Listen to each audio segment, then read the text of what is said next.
Welcome everyone to Richmond Valley Council's ordinary meeting for February 2025. This is our first meeting for the year, and I welcome everyone back, all the councillors and staff after the break. I hope you're ready to go for it's going to be a real big year for the Richmond Valley, the plans we've got there. I'll open the meeting with the acknowledgement of country.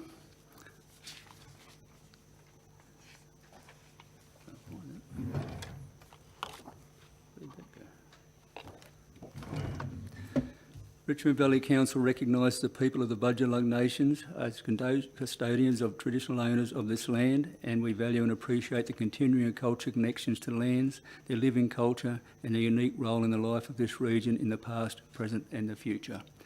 Mr General Manager, could you read the prayer, please? Dear Lord, we meet to serve our Richmond Valley community, to use our resources wisely and well, to represent all members of our community fairly, and to make decisions that promote the common good. We recognise our responsibility to the past and the future, and the rights and needs of both individuals and community. As trusted servants, we seek blessings on our deliberations and on our efforts here today. May we act wisely and well. Amen. Amen. That brings us to item 3 on the agenda, public access, and we have 2 requests this evening. The first one is Mr Daniel Simpson. He'll be speaking on item 10.1, notice of motion, flood buybacks and new home approvals for flood-prone land in the mid-Richmond. Would you like to come forward, please, Mr Simpson?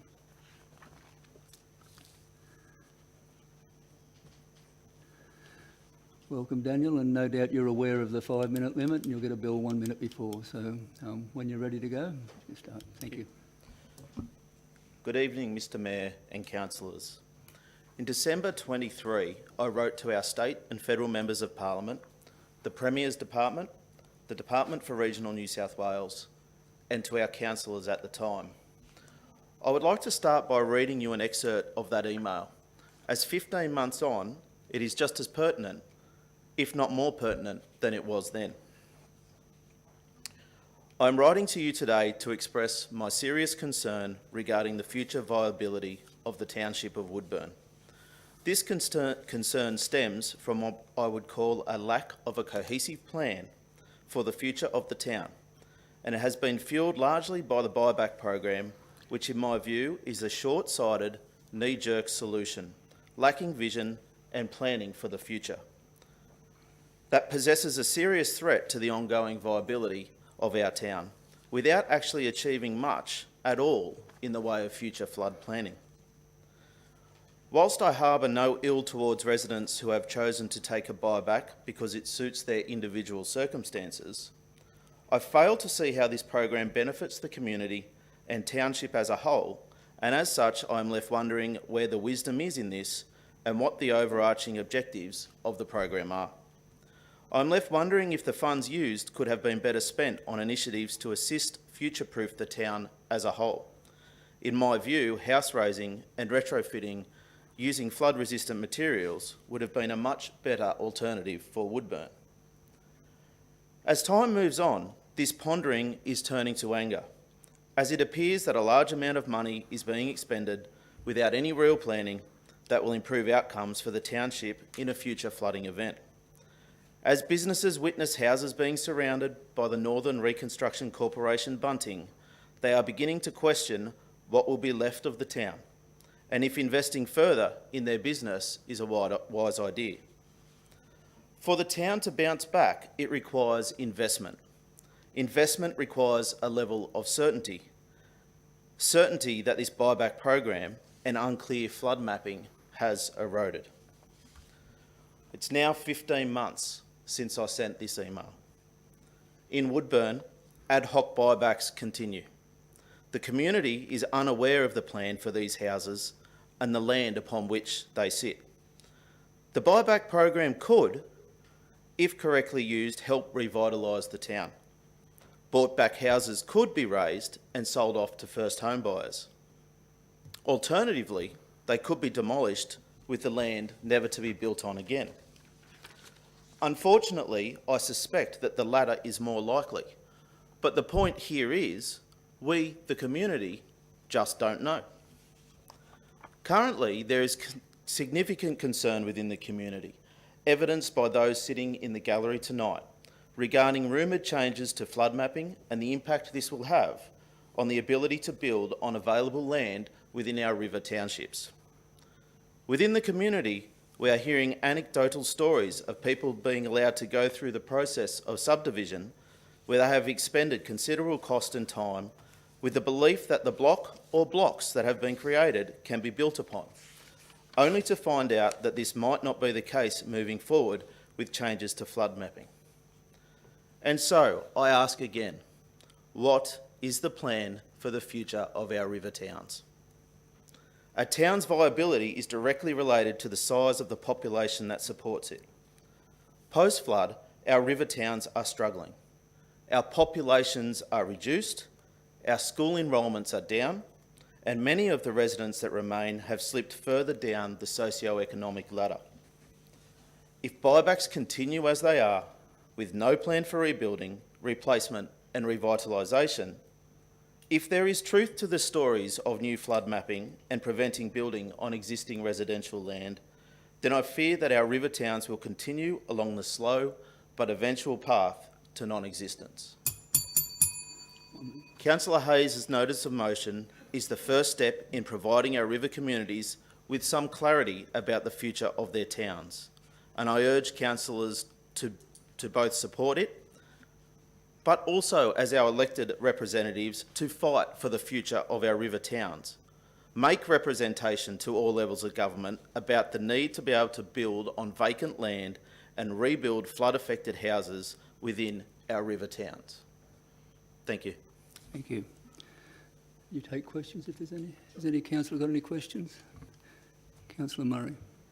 I've got 3 questions. Did you get a response from the officers you emailed in relation to that correspondence? Largely no response. I did have a phone call from the Northern Rivers Construction Corporation that obviously one of the politicians had asked them to call me. Unfortunately, that was not a very overly productive conversation by the end of it. That sounds like a too familiar story. Look, I am aware there's 6,400 homeowners who were promised grants back in November 2022. 5,100 were rejected for these promised grants in June 2023, and since only 700 additional approvals have been granted. And that's from the Reconstruction Authority's November 2024 report. So all up, there's about 20,000 homes been approved for any grant. Can you describe the community sentiment around the Resilient Homes grants? I think, evidenced by the number of people in the gallery tonight, the community is angry. You know, yes, we know it takes time to do things. Yes, we know it takes time to rebuild, but there's been an enormous amount of money expended, and I don't personally know too many people that have benefited from that. What is happening to our towns? You know, they're just, drive through Woodburn, there's fences everywhere. Each house you take out of Woodburn is potentially 4, 5 people, 2 children in our schools, and this is the same for all of our river towns. We are going backwards, and if something isn't done to revitalise these towns, in 10 years' time, they just won't be there. And I think you've kind of answered this, but do you feel that $790 million grant pool is being distributed fair and equitably? I'd have no idea where that's gone, to be honest. Any other questions? Yeah, just Councillor a quick Hayes. one. The rumour that got around the last 2 or 3 weeks about the ability to be able to rebuild on blocks of land and the hazard rating that the so-called plans are putting out. How's that affected the community in Woodburn? I think the community's angry. 100% the community's angry. I mean, some people believed, and it appears that that's been clarified late this afternoon, but imagine going through the process of subdividing a block of land with all that comes with that. And look, I've done that, and it's not a simple task. It takes time, it takes effort, it takes money. They're doing it to try and put themselves in a better position after being flood affected themselves, to then be told, once it's all done and approved, that you can't build on it. Now, again, I'd say that I know that this was clarified just late this afternoon, that that's not the case. However, can you imagine how you would feel if that was you? You'd be damn angry. And that's why the people are here today. They're angry. You guys know people don't show up to council meetings unless they're cranky, as a general rule. Any other questions? Thank you, Daniel.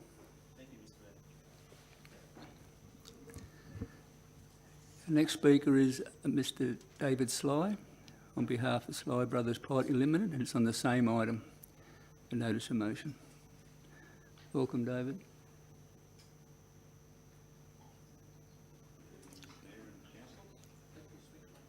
That better? You'll get a bell at 4 minutes. Happy, Rob? You'll get a bell at 4 minutes, and then you'll get the next 1 That's minute. all good. A lot of the stuff I'm about to say, Daniel's already said, but I'm going to regurgitate what I wrote down today. I'm here to discuss and put forward opinions re the flood buyback and home approval on land previously flooded. Buybacks, that's how to destroy a town. And that come from our meetings that we had that went back to council from our little group in Woodburn. But a large percentage of these houses have been bought back, have already been renovated or repaired, and then they've spent a money, which is some have come from the corporation, and then they go and bloody buy the home. It does not make sense, and that there's numerous homes like that that could have stayed exactly where they were, and we could have kept people in the town. Unfortunately, that has not happened. New home approvals on flood land 2 metres with more than 2 metres of water is detrimental for our whole community, whether it's Woodburn, Broadwater, no future growth. Growth is essential, and steady growth is essential for the viability of any town. It gives employment, kids at school, emergency services, sporting teams. If you haven't got a population, you haven't got those things. And as Daniel said, the town will die pretty quick. And our family's been in that town since 1932, and I'd hate to see it go. Woodburn pre-flood was a vibrant township with a young population coming into town. A few of them here today. And it was really showing some really good promise. They couldn't afford Evans Head, so they went for their affordability in Woodburn. Then the flood hits, and then now their properties could be devalued by not being able to expand the town. So they've got a mortgage, the property value is coming down. It's, again, disaster about to happen. As a business owner, the population has shrunk due to buybacks, due to people leaving the area because of the flood, and it's hard to attract employees. My employees, I've got an ageing base, and the ones that we employ now are younger and find it hard to find somewhere to live. So to the fact that we were contemplating subdividing adjoining blocks of land to our property for some of our employees and their families to live. Simple as that, because at an affordable rate. But if this 2 metre flood level comes through, that won't be able to happen.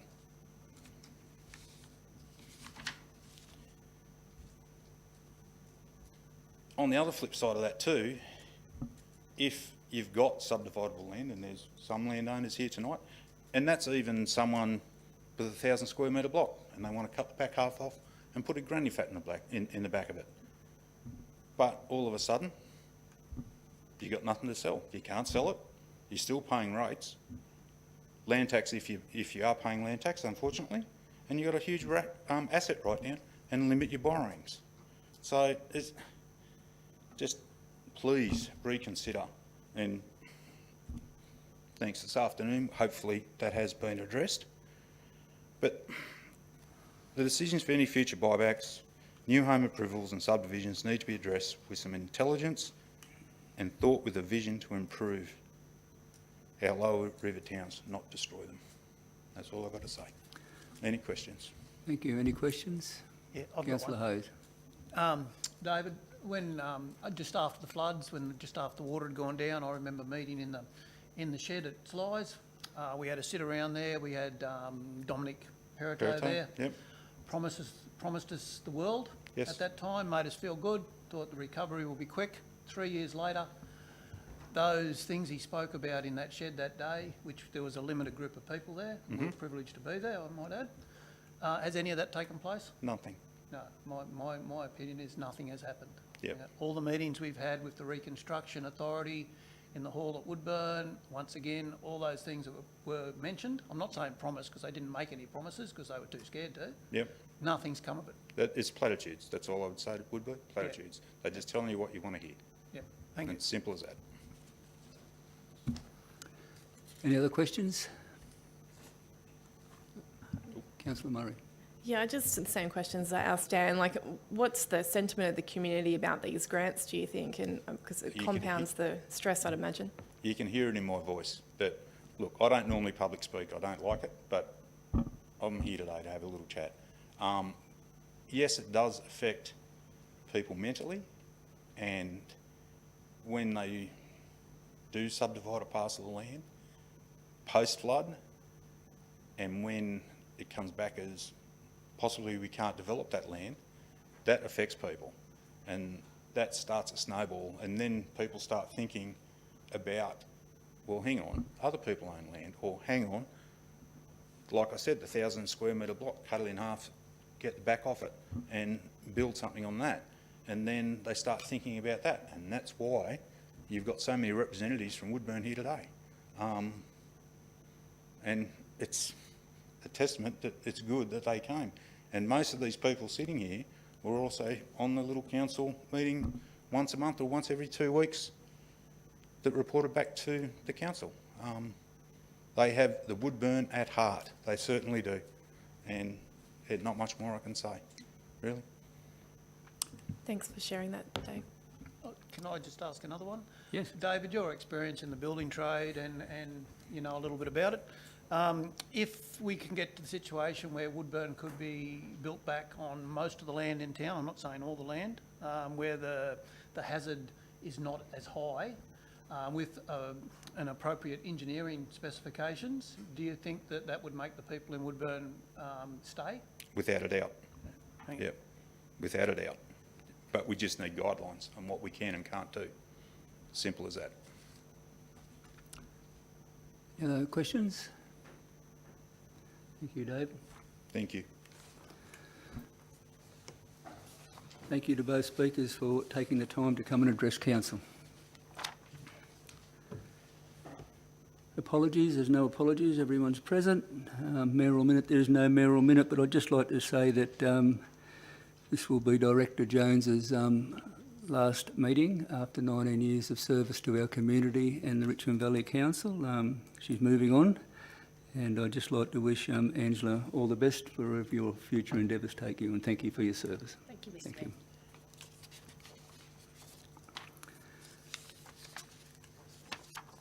you. Over to page 6, confirmation of the minutes of the previous meeting held on the 17th of December 2024. Could I get a mover, please? I'll move, Mayor. Councillor Morrissey and a seconder. I'll second that. Councillor Murray. Has everyone got any problems with the accuracy of those minutes? Put that motion then. All those in favour? Carried. Item 7, matters arising out of the minutes.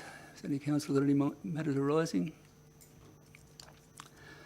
Move on to item 8, declarations of interest. Councillors, if any councillor's got a declaration of interest. Mr General Manager, you received any? Yes, I've received one from Councillor Murray for the item 10.1, which is the notice of motion. So Councillor Murray has declared a non-pecuniary insignificant conflict, but she is the Rod and Reel Hotel as a client, and has been a volunteer in flood recovery and advocacy in the Woodburn area since 2022. Thank you. Petitions, there's no petitions. That brings us to page 8. Notice of motion by Councillor Hayes, flood buybacks and new home approvals for flood-prone land in the mid-Richmond. Councillor Hayes. I'm going to move that as written, but I'm going to read it out. It's that council seeks urgent clarification from the New South Wales Reconstruction Authority on future uses and restrictions to be applied to buyback lands within the Richmond Valley. 2, a report be presented to the March 2025 ordinary meeting outlining A, the Reconstruction Authority's response to the above, and B, council's current planning requirements for new, upgraded and replacement development on flood-affected lands in the mid-Richmond villages. If I can get a second. Can I get a seconder, please? Yeah, I'll second that. Councillor Murray. Councillor Hayes. First of all, I'd like to thank the members of the public for addressing council, Daniel and David. I think that was needed. We did get a late email this afternoon to clarify a couple of things around some of the items that we're going to address here, and I'm going to leave them in my address because it's too hard to pull them out. And I don't think they need pulling out. I think it still needs to be made aware what's going on, what's been going on. Okay. And look, I'd like to thank members in the gallery for coming and listening. And if you want, please stay around for item 14.1. There might be a bit of stuff in there that will interest you a bit later in the meeting. First up, I'd like to share some questions I've received from members of the community, and this will be double dipping in what Daniel and David had to say. So the questions I've received, mainly in the last 3 weeks, but leading up to that, you know, they've been here, there and everywhere, these type of questions. It says, what happens with the land once a house is removed? Okay, that's by the Reconstruction Commission. Okay, can new houses be built on land in our villages that have current building entitlements? If a property owner removes a home, can it be replaced? Will restrictions be placed on new residential buildings? And what will those restrictions be? Can I extend my property at the existing floor level or not at all? They're questions that everyone's asking, and we need a clear direction at some point in time, and the sooner the better, of where we're heading with all these things. As councillors, we need to know that council can supply answers to these types of questions to support members of our smaller communities to remain where they live. It's coming up 3 years since the floods. Our community is facing the following issues when trying to determine their future occupancy within our villages. Current residential development on land that has the same hazard risks has had differing development and rebuild outcomes since the 2022 floods, which is very confusing. Properties in Woodburn and Broadwater have very similar flood hazard data, but it is unclear and very secretive as to what flood depths, floor levels and water flow velocities were used by the Reconstruction Authority in the buybacks. Since the floods, some properties have been brought back, others have been refused to buy back, but have been allowed to remain where they stand. Landholders with vacant land with current building entitlements are being advised by Richmond Valley Council that it is very unlikely that they will gain building approval. These lots of land will be useless and worthless, but no buyback or compensation has been offered or ever was offered. Council has worked with developers since the floods who have had subdivision approvals for residential development and now are telling the property owners that it is very unlikely that they will gain building approval to build residential buildings on these lots. A property in Broadwater was demolished by the Reconstruction Authority early on. A new house approval had been approved and the house was at lock-up stage. Those people have now been told that they are under consideration for a buyback in the last round of buybacks, to wait, okay? But with no timeline, I might add. A new house has been built in Woodburn in a H5 area with water velocities in the higher range and possible water depths of 3.3 metres. But we are being told we are unlikely to be able to do this elsewhere. The Reconstruction Authority can lift houses in these areas, but they are telling us that we cannot build new and stronger in the same area. I've got a few other questions here I would like addressed in the report that I've come up with myself. How can a property be isolated within town limits? That needs to be clear so we know what we're up against. How does not building back promote recovery of our villages? We need that addressed. Future raising of houses that are in the same hazard categories as properties that have been bought back, will this be allowed? So, instant of that is you've got a house that's been bought back, beside it there's a house left there, will they be able to lift those houses? Why weren't vacant lots of land with building entitlements or approved subdivision offered buybacks? if now they cannot be built on? What was the flood depth, floor levels and flood velocity range used in the buybacks? Why have some houses in these areas already been allowed to be demolished and rebuilt on? Will Council be enforcing Part H 1.4 of our current DCP, which states that if you have more than 2 metres of water on a lot of land, you can't build on it? It's been around for years, needs addressing. Yeah, so I'll leave it up to the seconder now. Those questions you've just asked, could you get those to the General Manager, will, please? I will, Thank you. Help him with his report. Councillor Murray, as seconder. I'd like to thank Councillor Hayes for bringing this notice of motion forward today, and I'd like to acknowledge Daniel Simpson and David Sly for sharing their words with us today. I can hear your passion to see Woodburn and broadly the Mid-Richmond community have the opportunity to grow and thrive for future generations, as it has done for hundreds of years. I'd like to extend my acknowledgement to the passionate community members gathered in the gallery today as well. In relation to this topic, I've had a number of questions which I will defer to questions on notice at the end of the meeting. These have been raised by the community in direct reaction to Councillor Hayes' notice of motion being in the agenda today. I agree with what Daniel Simpson said. The objective of the Reconstruction Authority or the Northern Rivers Reconstruction Corporation in the beginning was wrong from the start. This is a sentiment that's echoed across the Mid-Richmond Riverside communities. Instead of the focus being on this focus should always have been on house refits and house raises to protect the fabric of our Riverside communities. This is a really important item to make sure that we protect Woodburn and the Mid-Richmond communities to sustain long-term viability and retain life savings people have invested in their homes and in their businesses. When it comes to building on flood-prone land, I am aware of a young couple who have been long-time residents of Woodburn. During the floods, water reached the top level of their home on Richmond Street. Just before the floods, they invested in their future in Woodburn by purchasing a large residential property at 15 Alfred Street, which already had approval for a 3-lot subdivision. Neither of their properties are qualified for a buyback, a house lift or resilient works. Understanding this, they assumed that the lack of assistance from the Resilience Home program meant that the land remained suitable for residential development. Since then, they've moved ahead with their subdivision plans, working closely with council to arrange new water, sewer and property access. At no stage have they been told that the land is no longer suitable for residential use. They have even obtained quotes from the Richmond Valley Council for sewer and water supply works, and at no point has the council representative indicated that residential development wouldn't be possible. Recently, they've been in contact with a real estate agent who shared concerns after a nearby property owner was told by Richmond Valley Council that they highly doubt that they can do any new residential development. Sorry, that was a quote. They highly doubt, the real estate agent said, I highly doubt that they can do any new residential development. The agent provided them with the following flood level data from the engineering department. The flood depth, 1.4 metres to 3.2 metres. The minimum habitable floor level is 5.9 metres and ground levels 2.0 to 2.85 metres. Based on this, council staff expressed doubt that any new residential development could proceed.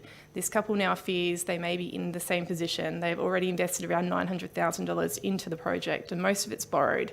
I think it's critical that we push now to protect the fabric of our community so we can grow and sustain life safely by the river. Granted, some of that may have been covered off in the email that we received from the General Manager just prior to walking in here this evening, but I haven't had time to see how that email has impacted my scenario that I'm presenting on behalf of a local Woodburn community member tonight. Is there any other speakers? I'd just like to say that I really support the notice of motion because, as you know, I have some contact with Reconstruction Authority and there's a lot of mayors asking us a lot of these questions and we just can't get some answers. And I'll be honest with you, I don't think they have answers yet. But I look forward to the report. The community have got a right to know what we know.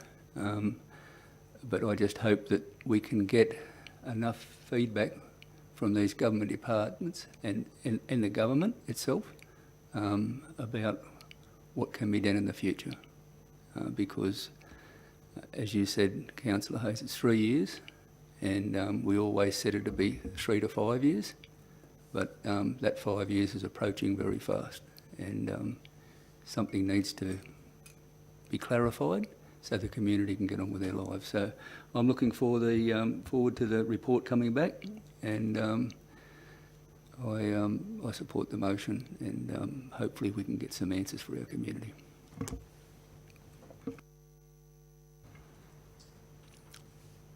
Any other speakers? Right of reply. Just before I close up, just a couple more comments I'd like to make. The New South Wales Reconstruction Authority has created isolation by leaving some houses in a street but buying back each side, which I think is ridiculous. Business grants that were approved after the floods will be wasted if we can't grow our villages. There's a bit of money handed out around Woodburn for people to upgrade their businesses, and look, if we don't have population, it's in vain. We have the opportunity to improve safety by building back better, by applying appropriately engineered development. Currently planned infrastructure rebuilds and improvements will be white elephants if our villages' populations become stagnant. We've got money for the, if we follow on with the main street in Woodburn, if we do the bikeways, they're going to be, money wasted, I feel, unless we've got population at those villages to continue on our lifestyles. So in closing, I ask that Richmond Valley Council sees every opportunity to make sure that any new planning requirements allows for all types of appropriately engineered residential development on flood-prone land in the lower river villages. Thank you. That closes the debate. I'll put the motion. All those in favour? Carried unanimously. Thank you. Page 9, 11.1 mayoral attendances. I'll move that. I'll second, Mr Mayor. Thank you. Councillor Morrissey, any questions? Put that motion then. All those in favour? Carried. 12.1 delegates' reports. There's one delegate's report from the Rouse County Council. Move that, thank you. Councillor Humphries, I'll second.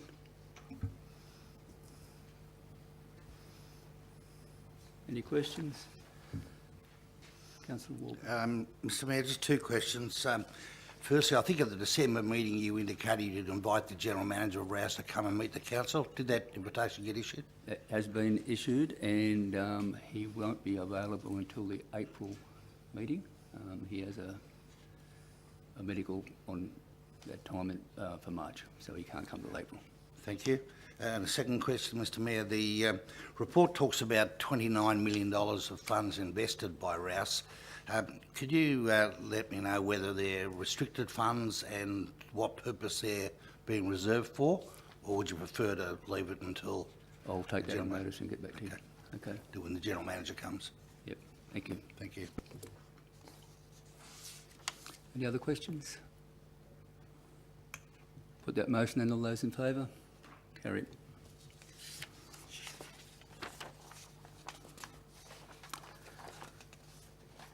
Page 15, matters for determination. Has any councillors got any matters for determination? Councillor Hayes. 14.1.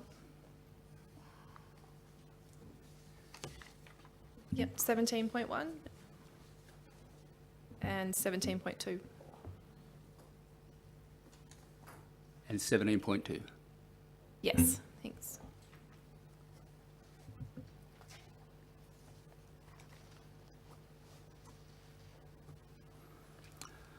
Any other councillors? 15.2, Mr Mayor.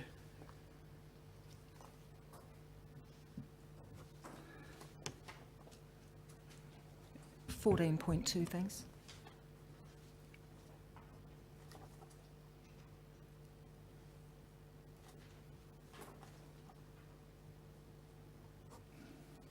Any others? And I'll call the 15.1. It's a planning matter.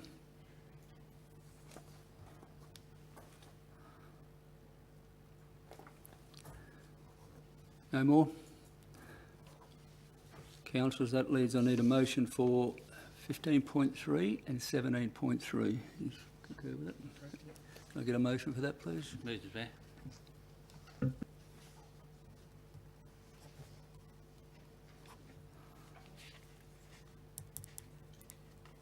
Seconder? I'll second that. Councillor Murray. Put that motion. All those in favour? Carried. For 14.1 on page Oh, it's over the page. 16, Councillor Hayes, I believe you call that. I did, okay. I'd like to move the recommendation as written, but I want to add a dot point 3 if I can. So I'll read out the whole thing. It says, Council receives and notes July-December 2024 progress report on the 2023 to 2025 delivery program, notes the significant progress across the program's 4 key directions and Council's successful advocacy to secure community funding during this period. 3, notes the urgency required to finalise a floodplain risk management plan.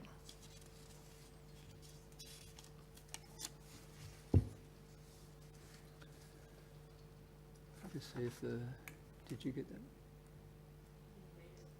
that? That's it.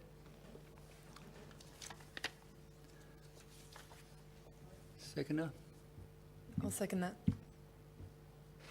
Councillor Hayes. Now, just before we go, I forgot to talk to the General Manager earlier.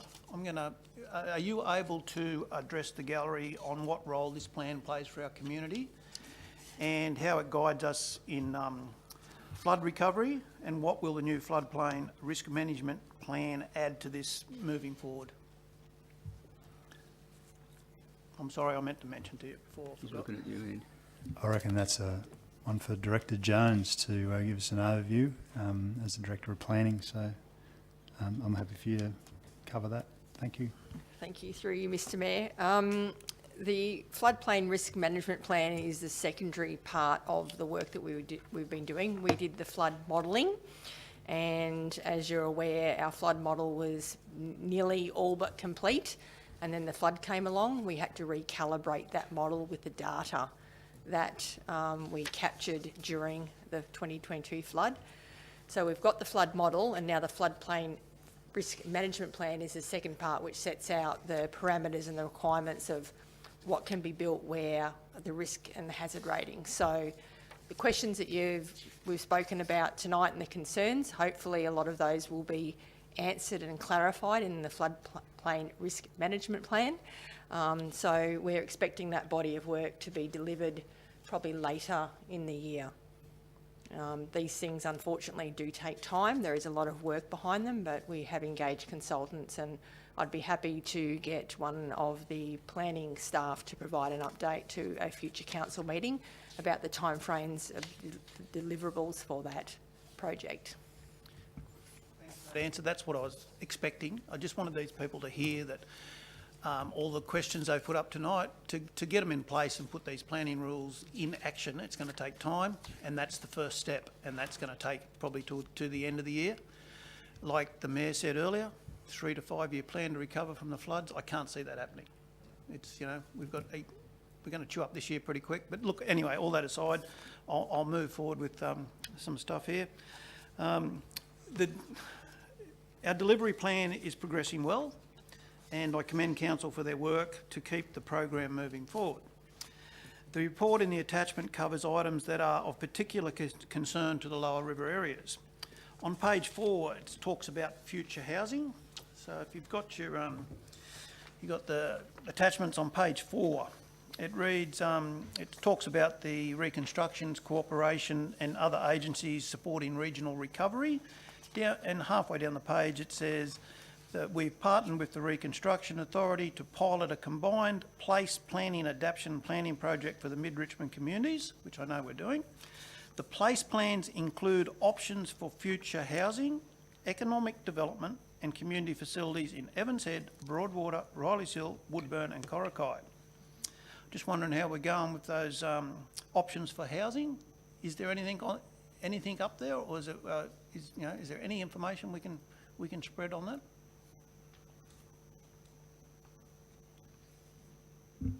Look, I think given some of the questions and the content that we've discussed tonight, I think it's appropriate for us to deal with all of this in its as a package. And I think housing got. We know there's investigation areas identified in that place plan.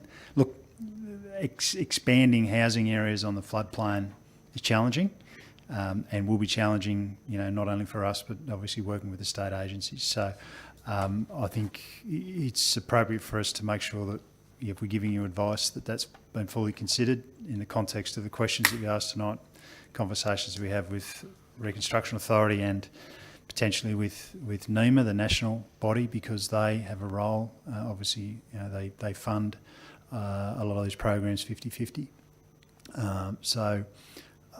Yeah, I think a strategic response is the best way to approach this. So I think we can address that in that report back to you at the based on the outcome of the notice of motion. The only reason I've picked it out tonight is to back up the notice of motion on how important it is that we get some houses on the ground in Woodburn, because there's no other land. You're not going to find any. You're not going to pull it out anywhere. So I'll keep moving. I don't want to hold you up. On page 5, master plan for Woodburn. On page 6, it talks about the school recoveries. Just want to make note that, you know, if the information in the notice of motion doesn't get worked on, those things are going to be, you know, out there for no reason. I think we need to just keep that in the back of our minds. On page 12, it's connecting the towns with bikeways, which we've gained funding for one. We've got funding applications in for 2 others. I'm pretty confident we'll be successful getting the Broadwater to Evans Head one done. Once again, it's useless if the towns don't grow. I think the money's not, you know, it may help the towns, but, you know, unless there's population there, there's no point. And then on page 15, it talks about development of the new floodplain risk management plan, which Angela addressed earlier. I just wanted to bring that out, but that is in in the progress of this plan, and I want to make sure that it comes to fruition. Thank you. Councillor Walker. Mr Mayor, just a related question. Do you or the General Manager have any update on when the CSIRO report is due? I've heard mid-year. It did say July, then I've heard June, so I could say around mid-year. That could change a lot if they have goals in there to put in some retentions that could lower the water on the floodplains, which could help. But I wasn't going to say too much tonight. I'll just support that notice of motion, and then when that report comes in, I'll have a fair bit to say on that. So that's the last I heard. Have you heard any different? I was in a meeting this week that did confirm that Jay Vars's work with the CSIRO by 30 June. So I think that was quite definitive that we're almost there. Yeah, and I can tell you every local government area, the RA themselves, it's everybody waiting for that. It's got it'll hopefully have some problem solvers in it, and everyone can get on and plan the future.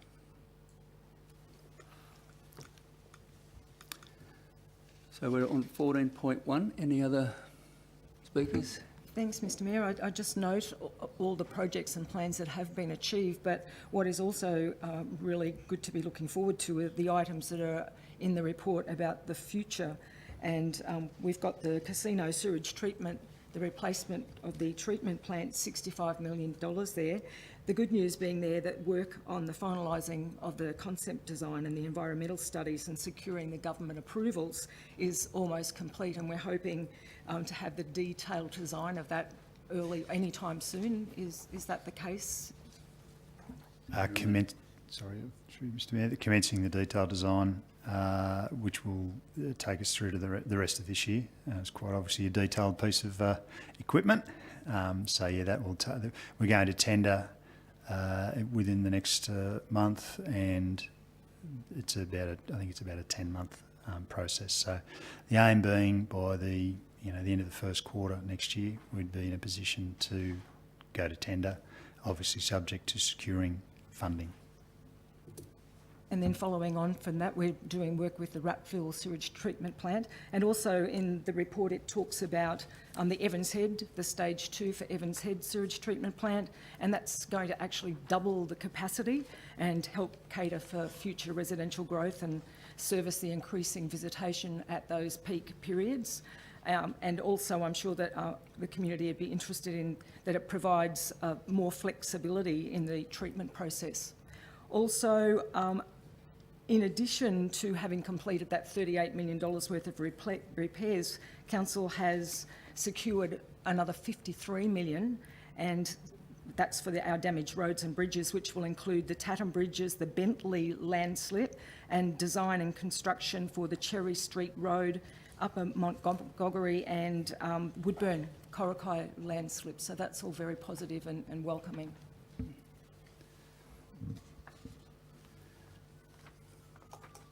Anyone else? Councillor Murray? I just echo Councillor Hayes' comments previously, but just want to extend that urgency of future planning for housing in addition to Woodburn across Corokai, Broadwater, Bungarwalban and surrounding areas as well. I think it's really important that we consider this holistically to make sure the smaller villages can continue to thrive into the future as they have done for hundreds of years. Look, there's been a lot of local knowledge shared tonight. I'm just wondering whether there's been an opportunity, or if we could create an opportunity to have a future housing forum that fields some of the insights that have been delivered here tonight and access some local knowledge from other areas as well. Anyone else? I'd just like to say that the report reads that work has also progressed on 80 principal activities in Council's delivery program, with all activities either completed or on schedule for completion by June 25. I think that's an outstanding result for all council staff. What they've contributed there. There's still a lot of work to be done, as we know, and I noticed that there's a $100 million in road network and bridges, and we've completed about 38 million. So the community, I think, because it's so long after the disaster, they think that we're finished, but there's still around $60 million to be spent in our community for those damaged. And just on that, like a lot of other councillors, no doubt they're having inquiries about the Tatham Bridges. That has a lot of effect on the Lower River and the casino community. Mr. General Manager, when we done the Norton's Gap upgrade there, we used to put out a regular media release bi-monthly or monthly of where we were up to with that. Is there a proposal to do that so the community are kept more up to date of what's going on there? Because I know they are on site now and starting to do a bit of work, and I think that'd be a good idea if we could keep the community updated with that. Yeah, look, we can certainly do that.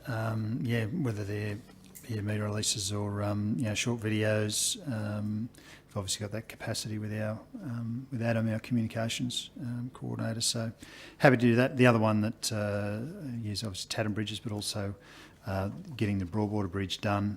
That's due to commence very soon, and the aim is to have it completed by July, so that bridge is back in action for the next cane harvest. So yeah, a couple of key bridges works happening, and the Tatham Bridges, that project, obviously a larger scale project, that will slip into the next calendar year.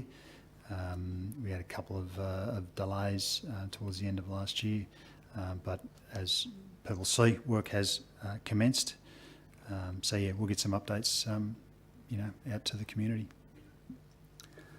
And the sugar mill is aware of, we've had negotiations with those and planned to be open. Yeah, absolutely. We've been ready. We've let the tender, and we've specifically identified this window of opportunity to minimise the impact, particularly for the mill. But there will be a period of time when that bridge will be closed, and obviously keen to have that fixed and fully functional by July. Thank you. Any other speakers? Councillor Hayes, right, a reply. Just like to thank the councillors for allowing me to put dot point 3 in. And look, in closing, the presentation in public access in today's meeting and the unanimous notice of motion earlier in today's meeting has highlighted the need for council to have a workable floodplain risk management plan in place as soon as possible. to support flood recovery in the mid-Richmond area of the Richmond Valley Council. Thank you. Thank you. That closes the debate. I'll put that motion. All those in favour? Unanimous. 14.2 on page 22, Model Code of Meeting Practice Proposal Amendments. Councillor Humphries, I believe. Move the recommendation. Second. Seconder. Second. Thank you.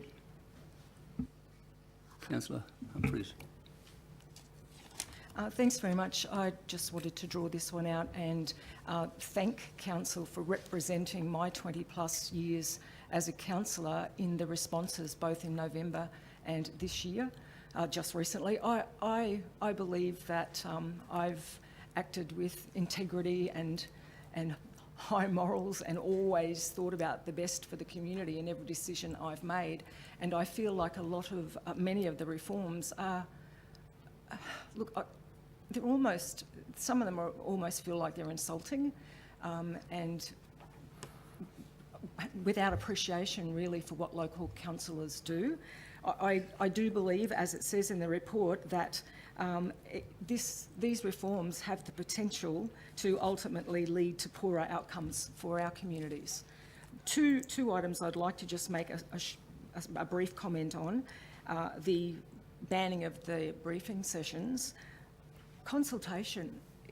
If the Minister would have some genuine consultation with us, he needs to talk to someone, given that a motion from the local government conference last year, the New South Wales Local Government Conference last year, there was a motion totally against the banning of these briefing sessions. The other item that I'd like to just talk on briefly just makes no sense to me, and it's about the audio-visual. We've come out of COVID, we've all learned how to represent well on audio-video. The reform is saying that councillors cannot do that under any two circumstances: if you are caring for someone or if you aren't well. Well, when I'm not well, I won't be well enough to join an audio visual link. And if I'm looking after someone, my elderly person or young people, I won't have my mind won't be in the right place to join an audio visual either. But what really I'm really against is that the timing for this is all wrong. This should have been, especially this one, this should have been advised to candidates before they stood for this council election. I believe we're going to find a lot of good councillors that hoped that they might have been able to, due to employment or travelling, be able to attend some council meetings by visual audio. And they're not going to be able to unless they're sick or caring for someone. So I'd just like to thank you for representing what I believe is right. There are some good points, but those couple and a few more, I really don't appreciate the sentiment. I've got to agree with you on some of those, especially the visual one. I know people who are called away on work and not actually working, but that night off, and they're away out of the area on their job.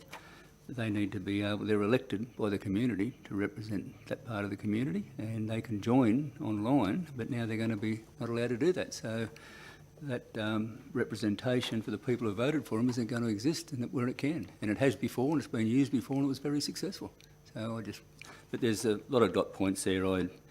Even some of the powers given to the mayor, I don't believe that should happen either. Any other speakers? Councillor Humphries, right, a reply? No, thank you. Put that motion in. All those in favour? Carried. One against? Councillor Walker against.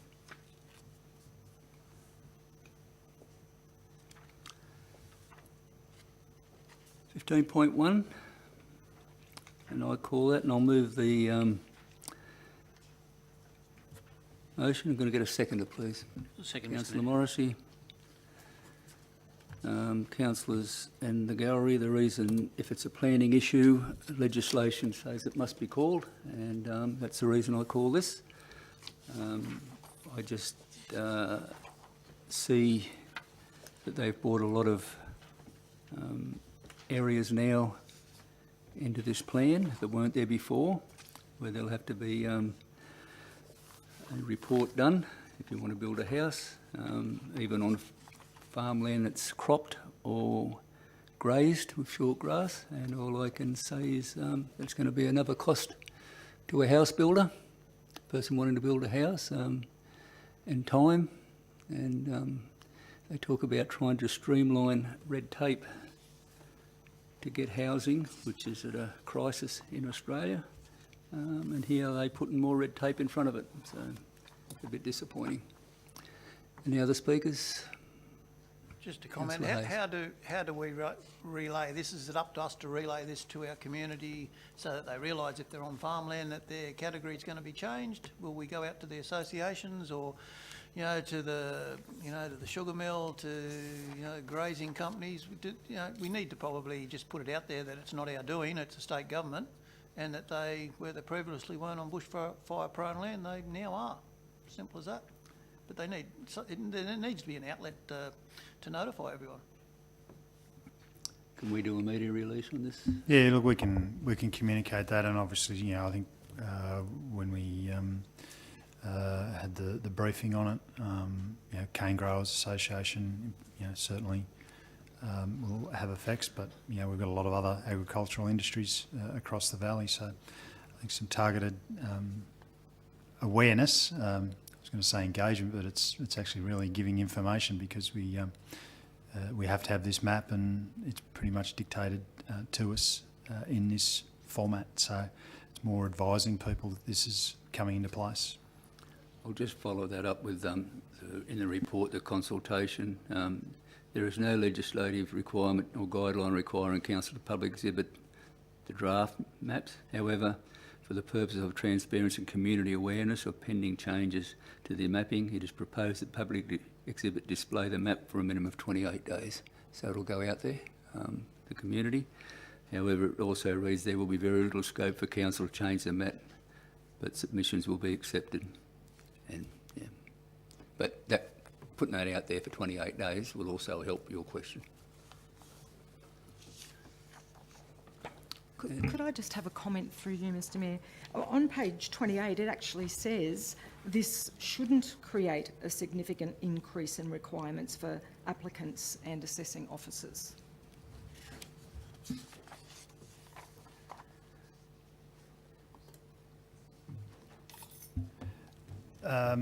Director Jones can correct me if I'm wrong, but my understanding is that there is a self-assessment tool that can be used in some instances, so an online tool that works you through, and where it's low risk, that can then be used as part of your development application. But I'm sure that given the scale of this change, where that risk is deemed at a certain level, it may require a bushfire report. So I think that is the context of that comment in the report. Not sure whether you got anything to add, Director Jones. I think you summed it up beautifully. Thank you. It will be time consuming, and I can assure you there'll be some cost involved in it. Other speakers? No read for right or reply. I'll put that motion. All those in favour? Carried unanimously. 15.2, Councillor Morrissey. Yes, through you, Mr Mayor, I'll just move the recommendation as is. Once again, it's just a planning proposal that will be pulled out. Second. Who was the seconder? Councillor Humphries. Will you speak to it? No, thank you, Mr Mayor. Any other speakers? I'll put that motion and all those in favour. Carried.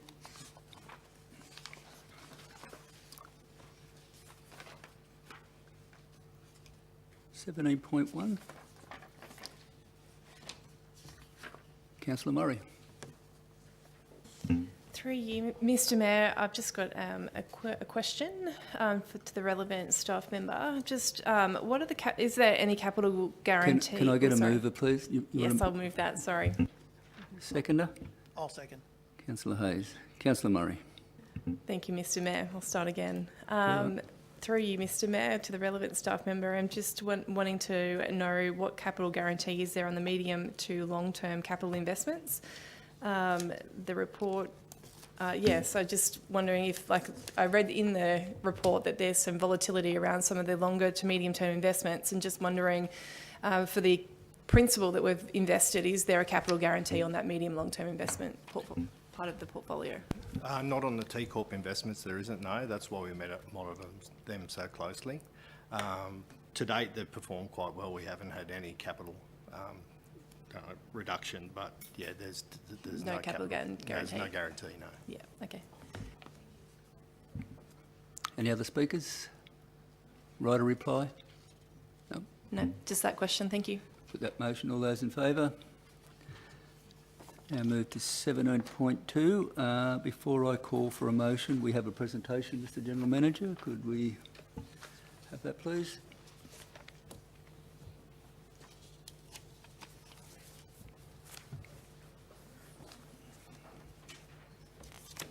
Director Gator will outline the presentation for us this evening. Thank you, Mr General Manager. So the quarterly budget review statement for the quarter ending December 2024.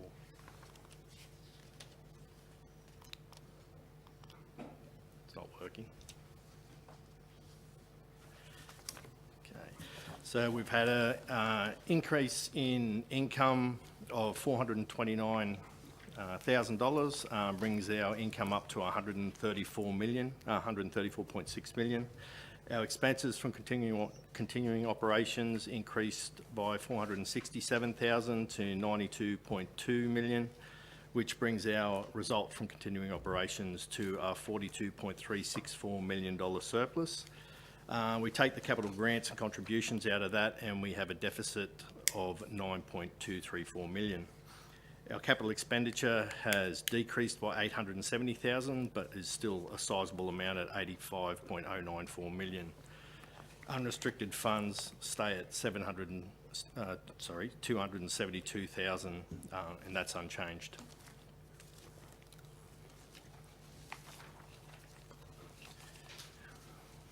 Our main changes in strategic planning, we've got an increase of 245,000 in income and expenditure budgets in line with the grant funding received from New South Wales Recovery Authority to support the feasibility investigations for housing and land development on land referred to as Summerland Estate. In work health and safety, we've had an increase in operating income of $81,863 in line with health and wellbeing incentive from state cover. And inquiries, we proposed a reduction in income budgets in line with the revised projections of royalties from council quarries, and that will decrease those budgets by $250,000. Overall, our income is tracking well at 63.3% as at the end of December, and our expenditure is tracking well at 48.8%.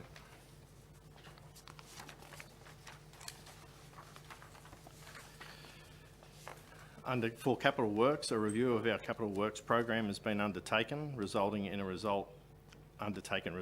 net decrease of 870,000 to a projected total of 85.09 million. Council's projected capital works program predominantly consists of reconstruction projects on Council's road network, as recovery works continue to be a significant focal point across the Northern Rivers.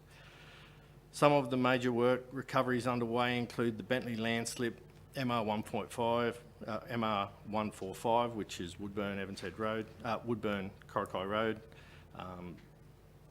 remediation works on Upper Cherry Tree landslip reconstruction, along the other significant capital works such as the Tatham Bridge raising.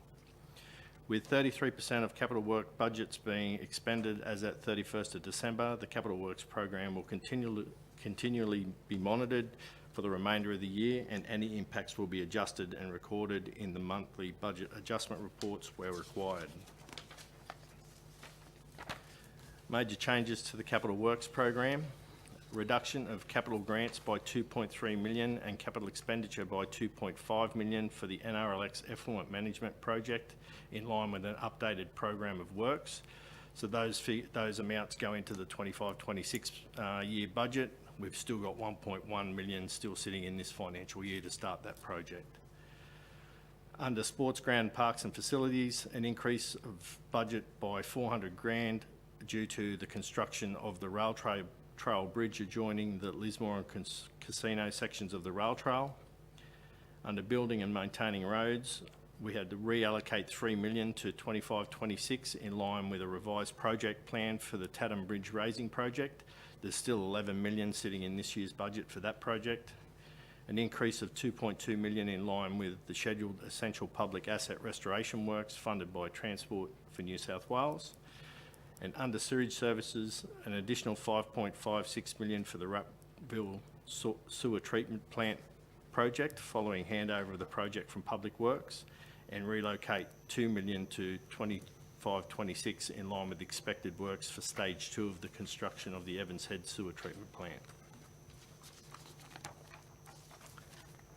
In conclusion, the major changes due to this quarterly review are largely due to works being revised in line with timing of detailed design works and revision of estimated program schedules. The capital works program has been revised to a projected total of $85.09 million and will be continually monitored for any further impacts of contractor availability, supply chain issues and unfavourable weather.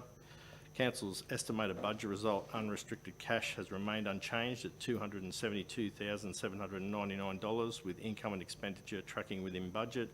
In summary, Council's projected financial position at year end remains on track with the projected budget position. Any councillors got any questions? Councillor Murray. Thank you, Mr. Mayor. Through you, I just have a question of interest in regards to the impact of the result of quarry royalties. I'm very unfamiliar with this kind of business revenue stream, so just interested to know, is it a yield or is it a volume throughput? Like, just a bit more information. Yeah, so with the quarry royalties, we have them on both our Woodview and Peterson's quarry. And it all depends on how much throughput comes out of the quarry. We get a certain dollar figure per tonne. Our quarries are leased. Both those quarries are leased out. Yeah. Yeah. So we get a lease payment plus we get a royalty on the actual product that comes out of the ground. Understood. So the issue is there's not enough demand for the... At this point in time, we actually get projections off the quarry operators, and they give us a projection at the start of the year. Obviously, they're not turning over as much as they thought at this time. Yeah, so we'll drop the budget back so we don't get a surprise at the end of the financial year. That makes sense. Thank you. Any other questions?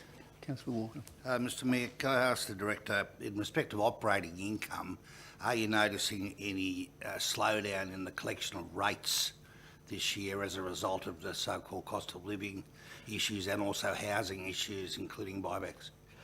Not so much, Councillor Walker. Our actual debt recovery ratio over the past 2 years has really improved. We're actually down under 10%, even though we rate our water in arrears.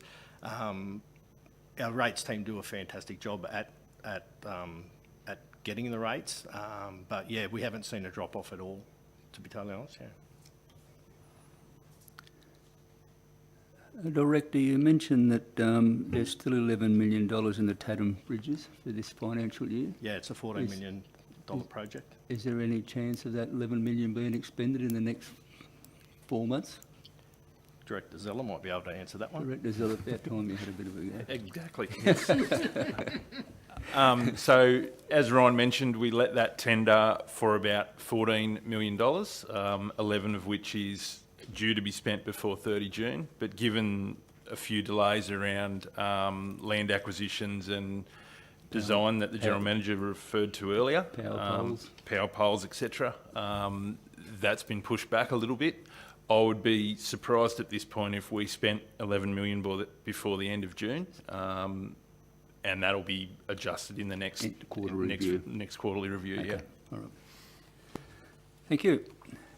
Councillor Murray, this is, you call this 17.2. Would you like to move it? Thanks, Mr. Mayor. I'll move it. Seconder? I'll second it.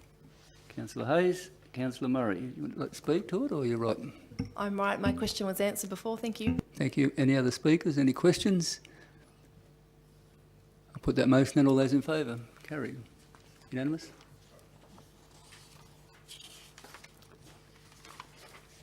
Councillors, I think that brings us to item 18, general business, and there's nil. We'll now move to page 51, matters for information. Can I get a mover, please? Moved, Mr Mayor. Councillor Morrissey, a seconder. Yeah, second. Councillor Hayes. Has any councillor got Councillor Morrissey? Anything? Councillor Thank you, Hayes? Just like to point out in the grant applications that we have lodged a grant application for, where are we at here? Broadwater Evans Head Shared Pathway of $6,768,000. Although, sorry, that's the project value, the grant funding of 1.7, and we've got another grant application in for 5 million, so hopefully we're successful with them and we can get that one underway. That'd be great, but as we know, you never got the money till it's there. Well, we are trying to get, we're throwing as many applications out there as we can get for all over the council area. I have page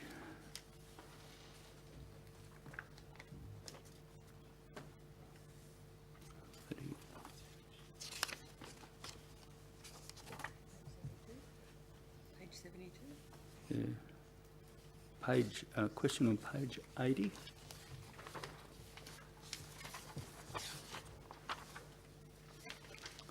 In there, it's the write-off of monies under delegation. The third dot down, it says council employed a third-party contractor to carry out sewer maintenance and repairs.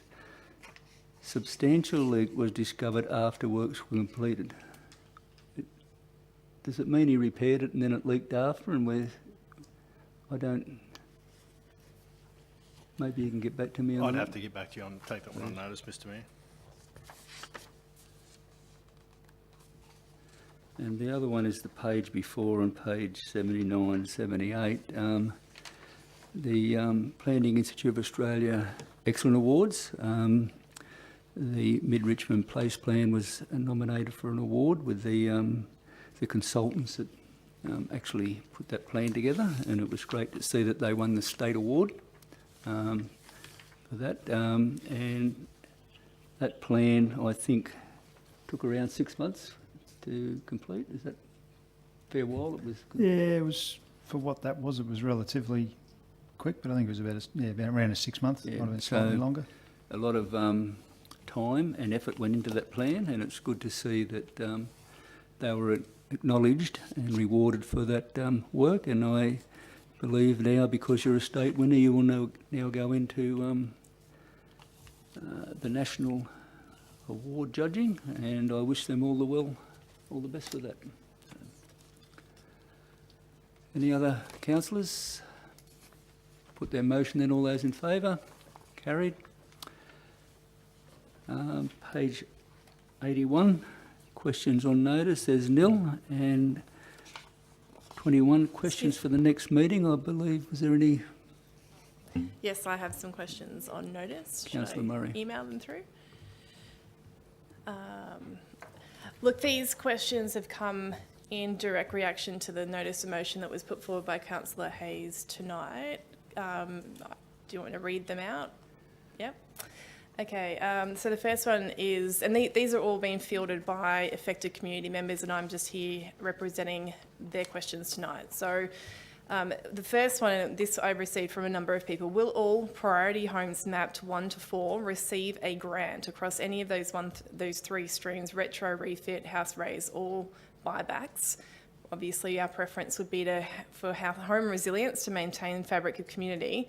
And if not, are these people going to be notified? And what is the timeline to deliver on the $790 million worth of grant funding that was promised by the state and federal government back in 2022? Because there are people still waiting and in limbo. Are we aware of that or not? Yep. Yep, that's fine. Just if you want to, just Okay. outline the questions, and then we'll get the answers and we report them back to the next meeting. So yeah, that's Amazing. that's Okay, all so good. that's the first question. The second one, of the total number of homes affected by the 2022 flood, how many promised grants have been approved and distributed across the 3 Resilient Homes grant streams? Additionally, can we get that number provided as a breakdown by grant stream and postcode for the Richmond Valley residents from the Reconstruction Authority? We'll do our best. Thank you very much. Sometimes they're very guarded on. I'm just delivering the questions from They- many people. they do a lot But of so we time. appreciate any advocacy work that can be done to get these unanswered questions answered. How much of the $790 million has been oh no, I just said that one, sorry.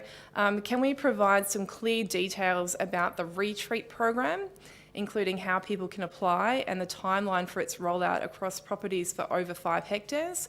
Will the funding be equivalent to the House Raised grant stream? And if it's not, an explanation as to why. So that's the new scheme that's coming out around properties that were deemed ineligible for the Resilient Homes grants because there was a change in the guidelines sometime after the very first flood mapping was distributed back in 2022, early 2023. And the guideline changed to disqualify any properties over 5 hectares from being included in that Resilient Homes grant. I think this is a new scheme that is dealing with those larger properties. What is the process for the Reconstruction Authority's agents in connecting applicants to mental health services, and how many individuals have been referred to by police for welfare checks in the Richmond Valley? And if I can talk to these, I have detailed information that's been shared with me by people that are willing for me to share it on their behalf today. And the last one is, can we follow up with the relevant agency to confirm the revised date for an outcome of the Woodburn IGA's business grant application? It was supposed to be yesterday, and it's another deadline that's been missed in many deadlines. These missed deadlines are breaking the hearts of community, and I'm just here today raising questions that have come through as a result of the notice of motion today. Can I talk to these? Look, it is questions on notice, so that's. I understand that, but I think I think given the public gallery that's here today, and these people couldn't make it here, and I feel like their voice needs to be heard, and this is part of the problem, that they feel lost and left behind, and that people aren't listening. And I really would like to sit here and strongly advocate to share their words with you and the community today. I have a code of conduct meeting practice that I have to follow. If you be very quick, I can just let you, but it is questions on notice, so it is for questions. Okay? But Okay. what you can do is send those through to the General Manager, and we will ask those questions, no doubt. Okay. Can I just, is there any questions that have come up that you can answer now that you're aware of after hearing that? Is it not enough info?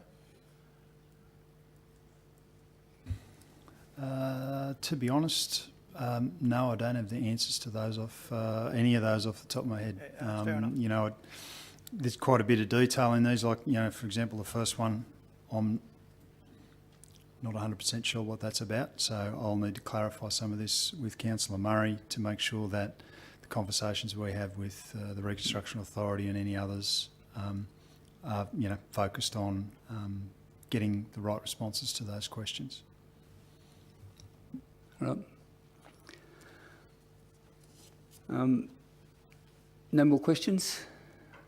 Gallery, I'd just like you to thank you for coming and showing some interest.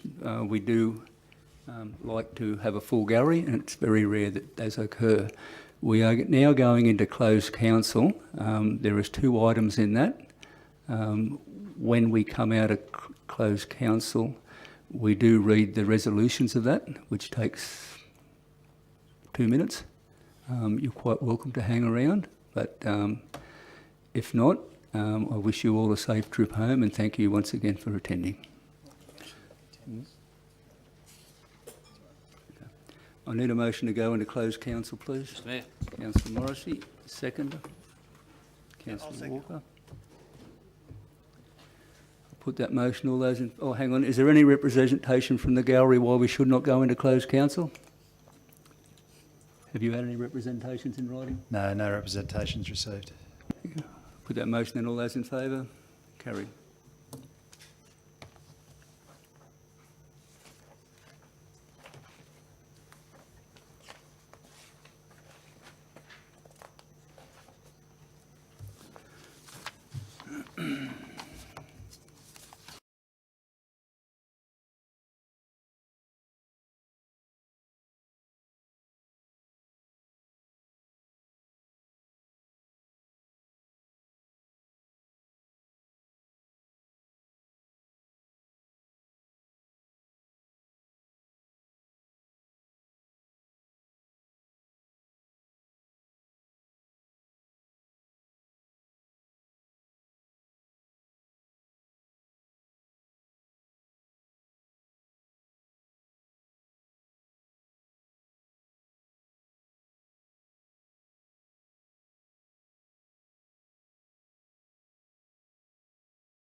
Favour?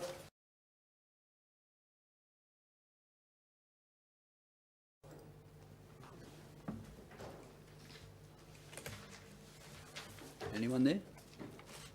Anyone there?